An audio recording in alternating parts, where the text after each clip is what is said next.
Let's talk about fiber. There was a quote in your book that really stuck out to me. I'm paraphrasing that when we take in fiber, it's like steel wool or sandpaper to our gut. Yeah. And this ties into the glycan piece, where you're going to have that mechanical action of taking that in on our gut. And also the plants, which you've been emphasizing throughout the chat, are toxic. But the big pushback, or one of the big pushbacks we would get of eating the way that you're advocating for, is that there's no fiber. So bring fiber in. Burkitt's lymphoma, which is a disease of the lymphatics, and Burkitt wrote a story about fiber years ago, and he was well known, well liked, and well published, and so he thought that fiber was important to make bigger poop, and basically that's how fiber came into our world. Most fiber that we're sponsored to consume is industrial leftover products of a plant that they didn't know what to do with, so they took that paper and others recommending fiber to put bulk to your poop in order to push it out and keep you moving, which I think is completely unnecessary. And if you look at Paul Mason did a little bit of a talk on this, it's on YouTube, about a study where they looked at high fiber, medium fiber, low fiber, no fiber, and the no fiber had no bleeding, no bowels, no bloating, and the high fiber had all those symptoms and more. And so I would say, why would you put something in your body that's not digestible? Does that make any sense? And the fiber fuels the microbes, which causes heat, gas, alcohol, and aldehydes. And if you look at James Henry Salisbury's work, he basically showed us that a plant-based diet feeds the microbes, they proliferate, they go up the esophagus, down the rectum anus, into the rectal area. In women, they go into the vagina. In all of us, they go into the upper and lower respiratory system and basically cause every disease we're suffering from. And so modern science, I think initially all of us doctors go into it meaning well, but we're so focused on the accepted science as being right and that fiber is required that we have never done the study on ourselves. And I personally eliminated fiber. I've never felt better. I don't have bowel bleeding or hemorrhoids or kidney stones or anymore. I have pooping once or twice a week. It's far less. Sometimes it goes longer. Never felt better in my life. So I think that fiber is basically eating still wool, and it's fueling the microbes, especially in the colon, because the fiber doesn't do well in the upper gastrointestinal tract. And so it gets to the colon minimally digested. And so the microbes love you. And that's why so many people are getting colon cancer, IBS, Crohn's, and every disease we talk about. Again, you and I, we have brothers and sisters around the globe. The most important thing for all of us is to just go, that's what they told us, but maybe it's not true.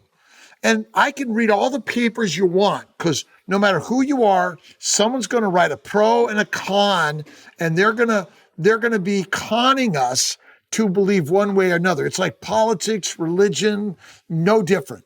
Science is just another political organization trying to convince us one way or another, when in fact, the last I looked, we're lions, not sheep. And Dr. Sywitz, we're omnivores. Let's just say we are omnivores, which means we're capable of eating plants and animals. How did we evolve? I have no idea. But you can more healthily live on an animal-based diet than I believe a plant-based diet.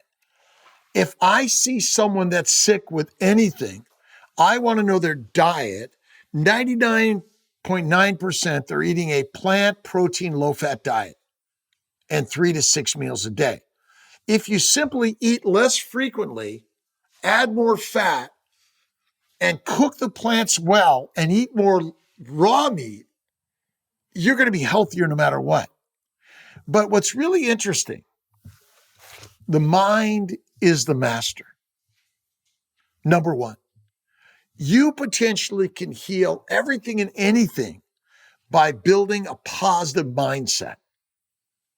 I don't care if you're a vegan or a carnivore. I've seen them both. Negative thoughts create negative outcomes. Positive thoughts bring about positive outcomes. And the mind is the master, in my opinion. Have faith in God. And where is God? Right here. That's the crazy story about this. God is us. We're the ones that are capable of creating a good day, bad day, right day, wrong day, easy day, hard day. And the same thing with, I don't argue with anyone. I just say, okay, that's interesting. I appreciate you. For you personally, on a practical level, what does that look like for you on a regular basis, harnessing the mind? I'm always reading a book that has spiritual, philosophical, positive ideas to improve my day-to-day life. And I was born and raised Catholic. I became an atheist as a scientist, and then he punished me. But I didn't realize it wasn't punishment, it was training. So now I read biblical texts every day. I journal every day. And I'm always thinking positive. I'm listening to books, I'm reading books and ideas and connecting with people like yourself to share a story. A meditation and prayer, I do like 1 to 3 naps a day. We didn't talk about sleep, by the way. But I usually go to bed at 9, up at like 3 to 4 o'clock. And I do my meditation, prayer, 100 push-ups. And I'm always reading something. I'm always looking for a good book. If you know any good books, always looking for something and I go to work. Usually I start working about 6, 8, 7 a.m. now. And I do a lot of telehealth. Kiltz Health is working on a coaching platform, mostly for everyone, every disease pretty much.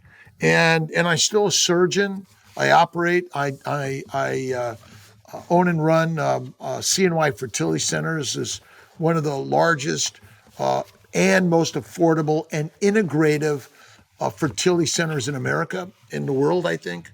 And so that's what I focus on every single day. You're not into fiber.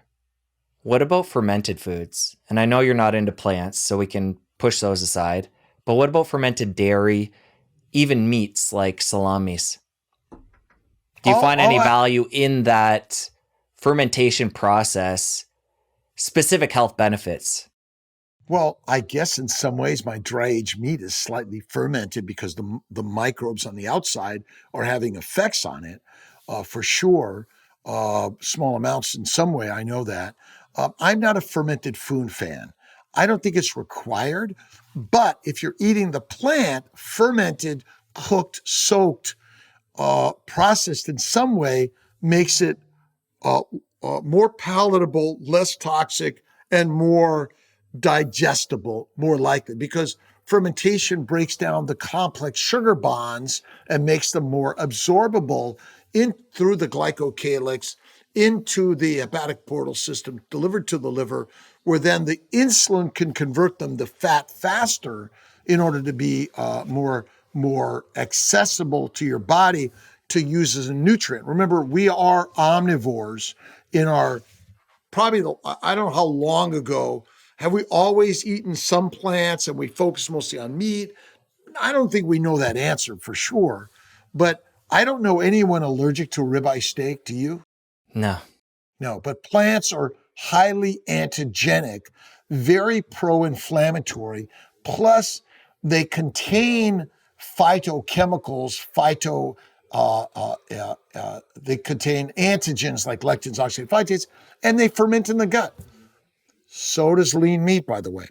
So I think my brain got a little fart there and you mentioned salamis, by the way. I do some salami. I do some cheeses. I like the smelly stuff.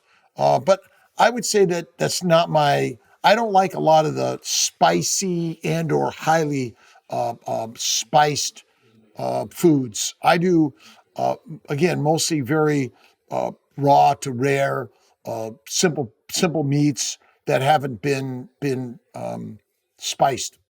You mentioned Ben Azadi earlier. He's been on the show a couple times, and this ties into the whole fiber fermented food part of the conversation, where he did an experiment. I don't know if you're aware of this. He did gut testing and then went 90 days carnivore, retested, and his microbiome was actually better at that point. Did you hear about that? And what do you think about it? How do you know it's better? I'd have to go back and listen, but he had, I think, more keystone species, whatever the parameters that classically are quote unquote good. His was apparently better. Well, but again, we're assuming that's actually the reality of being better anyway. So yeah. Let's test it every week for the next 3 months. Test it every day. It goes all over the place. These microbes are always moving and changing. I mean, do you ever clean your counter and measure your microbes on your counter? I don't measure them, no. I mean, the microbes are everywhere, are they not? Yeah. So how do we know the measurement that I've been doing means you're healthy or unhealthy? Well, the measurement's going to change. Plus, we're assuming, just like other blood tests, that range they give us for the microbiome or vitamin D or whatever you want to look at is normal. We're making an assumption there. That's what we actually want to aim for. Well, but I just found it interesting that what is considered good for the microbiome got better when he removed plants for 90 days. Well, we do, right, because the plants, remember, that's why you go back to Salisbury's work, where he basically showed that a meat-based diet suppressed the microbes. See, a fatty diet suppresses the microbes. Now, if you just suppress the microbes and you're trying to measure which ones are good or bad, it may be the plant-based diet fuels some bacteria more than others in our current environment. But go around the world, it's kind of like, think of the glycobiome, just like the plants that are all over surrounding the earth, right? If there are no plants, what does the environment look like? Desert. Does it grow life? No. No, it does not. Does it erode easily? Yes. It does. So are there microbes everywhere? Yes. Okay. And so if you noticed the soil with no insects or low insects or birds and bees and all those other things, would it be a healthy environment? If I see other animals there, that's a good thing. That's a good thing. But if the soil's deplete of the microbes, is that a good thing? No. It's not. Do microbes live on plants? Yes. Are plants often recalled because of contamination due to microbes? Oh, yeah. When was the last time a ribeye steak was recalled for microbes? I haven't heard of it. I've never heard of it. Now, again, it all depends where and when and how it's processed, but I don't measure any of that stuff because I just look at, well, how do I feel? Well, one is I always feel great. And number two is, what things are going on. I got bitten by a bug I couldn't see about 2 months ago. It got very swollen, red, hot, itchy. What's that? Inflammation. What caused the inflammation? Whatever kind of toxin that bug left in you. Or antigen or sugar molecule. Remember, it's the sugars that are antigenic. And every organism has its own barcode of sugars. Plants have a different sugar environment than you and I do, or other microbes. And so if we simply plant different plants in different environments and water them and provide the fertilizer, can we change the soil's microbiome? Yeah. Can we change our microbiome by doing the same thing? Oh, yeah. Yes, we can. And so they're always there. When it's not good, diarrhea or nausea, vomiting or bloating, right? What have we shown in medicine that getting regular checkups and blood tests help us? I don't know. I'm assuming you're going to say no. None.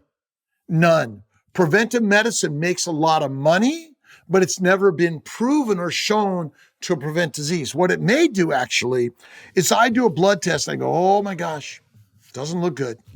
All right. You're now worried, right? And you're going to go out and do everything you can to fix it. And then we say, you know what? We've got to do this test where we got to cut you open and take something out to figure if it's cancer. And then you die of the anesthetic or you get an infection from the surgery. Could that happen? Oh, yeah. It happens all the time. Iatrogenic means something we prescribe to you or medical intervention actually caused more disease than you showed up with in the first place. That's why I'm cautious about, I have a low vitamin D and a low testosterone. I don't have rickets and my sexual function is fine. I wonder if we're marketed into more medicine that we need. I like this perspective, but I still find it interesting that what he did there was break the paradigm on what it takes to maintain whatever diversity it was in the gut. Because we've always been told conventionally that we got to eat a diverse array of plants, different colors, feed the microbes. And he went in there and said, let's see what happens when we totally flip that on its head. And now this can at least open new questions and some new hypotheses and testing. I just think it's an interesting experiment to break the current paradigm. Well, but once again, we're getting back to science as being right, when in fact, it may be just a story. And that's all it is. And so that's the biggest challenge. I mean, if you're feeling sick in the gut, what's usually the cause? Probably something you ate that had Either some came with- contamination or Well, it came with either microbial toxins or other toxins directly from the plant or the organism that basically knows how to control and kill you. And look, I'm a science guy. I love science, but also I'm a simple guy because the science story is mostly snake oil.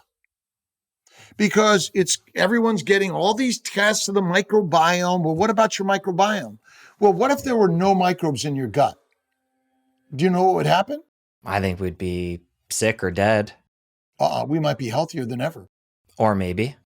Well, again, so this idea that the microbes are advantageous for us because they break down the plant food, right? That's what we've been told, yes. We've been taught that, right? Now, are gastrointestinal diseases around the globe very deadly and high? I would assume so. 100%.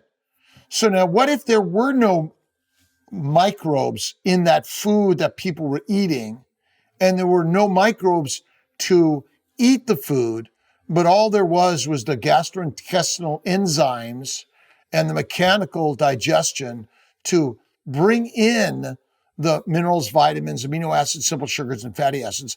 I mean, name a bacteria or viruses that's required in the human diet.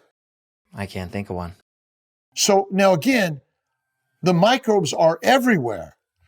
We are observationalists. We're observing what is, and then we're giving hypotheses and theories.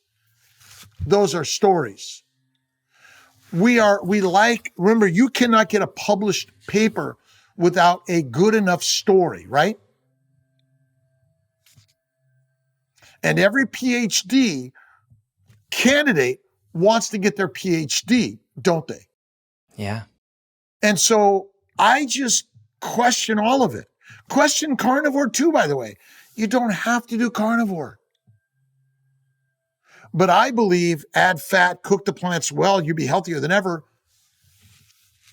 in my opinion. But it's the microbes that are going to take us down more than anything. What causes cervical cancer? Bacteria? Gut microbes. The gut microbes flourish on a protein plant diet. They go out the rectum anus right into the vagina, don't they? They're always on the hunt. Do microbes stay where they're born? Not at all. No, they're always moving. Like we're always moving. Look at the earth. Humanity didn't stay in Africa, did they? No. We basically are on every bit of rock around the world and even some ice packs. And so are those microbes like thinking, you know what, I'm just going to stay in the bowels? No. They go everywhere. So, I treat infertility with antibiotics, antifungal, antiviral for 1 month to kill the gut microbes. Now, you could do it with fasting and fat, and there's some other herbal medicines that you can do it with. Remember, most of it, herbal stuff, is plant-based, right? Plants are medicinal. So I kind of went on a little bit of a journey there, but again, look, I'm a scientist. I love science. People like to know what the test shows, but I don't need any of the tests. I just need your story and your diet, and I can help you get pregnant or reduce all your diseases. Do I need to test you to determine what your microbiome is to do that? Don't need it. Yeah, for me, I'm not fascinated by trying to reach some kind of goal that was arbitrarily set with the microbiome diversity. I'm just fascinated by the fact that something 180 was done and had a totally different result, and how that breaks the paradigm and allows us to think differently 100%. and allow people to maybe try the carnivore diet because they've always been told that the microbiome matters so much. And now they're realizing that maybe I can still maintain it, whether it matters or not. We're continuing to move forward and learn and break paradigms that are longstanding. And I just love that aspect. Well, I do too. And I agree with you. Look, I'm interested in all this stuff for sure. I think that the globe, the 99% of the world can't get any of these tests. And so the treatment is simple. Faith in God, eat fatty meat, and go out and go to work every day. Simple. And I think we'll have a better world if we can help just give everyone the power that, you don't have to go get a PhD in this. You don't have to have any degree to do this. We're teaching and helping people. And the science, Ben Azadi's I love him. He's a master. I love his new book. I think that's awesome. And we're sharing a story that is so critical for our brothers and sisters around the globe. Occam's razor, the simple answer is the one. And ultimately, we're lions, not sheep. And when you eat like a lion, live like a lion, you lead like a lion, and you control your destiny. If you enjoyed that clip, you're going to want to head over here and catch the full episode. I'll see you over there. If you want to domesticate a lion or a wolf, feed them plants. You want to domesticate a human being? Feed them plants. And it's really as simple as that. Any cut of meat is good, but the fattiest cut is best. And throw in some